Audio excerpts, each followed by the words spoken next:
ఎంత దుర్మార్గమయ్యా మీ దుంపదేగా. దేవుణ్ణి అడ్డం పెట్టుకుని సుబ్బారెడ్డి గారి మీదో, దేవుణ్ణి అడ్డం పెట్టుకుని జగన్మోహన్ రెడ్డి గారి మీదో, దేవుణ్ణి అడ్డం పెట్టుకుని మా పార్టీ మీదో ఇలా బురద జల్లే కార్యక్రమానికి నీచానికి చంద్రబాబు నాయుడు దిగజారిపోయాడు. ఇవాళ కూడా అదే తంతు. నేను దర్శనం బాగా జరిగిందంటే అద్భుతమైన దర్శనం వెంకటేశ్వర స్వామి జరిగిందంటే అది తెలుగుదేశం గొప్పతనమా, కూటమి గొప్పతనమా, భగవంతుడు గొప్పతనం.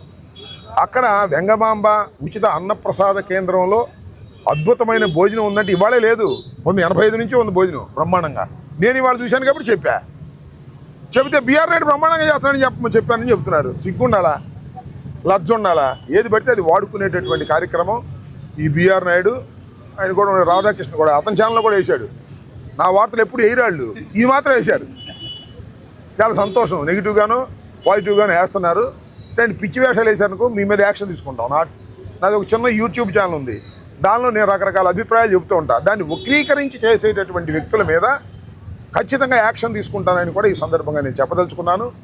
ఒకటి చాలా ఇప్పటికి కూడా చెప్తున్నా, వెంగమాంబ ఉచిత అన్నప్రసాద కేంద్రం 1985 నుంచి ఇప్పటి వరకు దిగ్విజయంగా జరగబడుతుంది. అద్భుతమైనటువంటి అన్నప్రసాదాలు దానిలో పెడుతున్నారు. చాలా శుచిగా శుభ్రంగా పెడుతున్నారు. అద్భుతంగా ఉంది.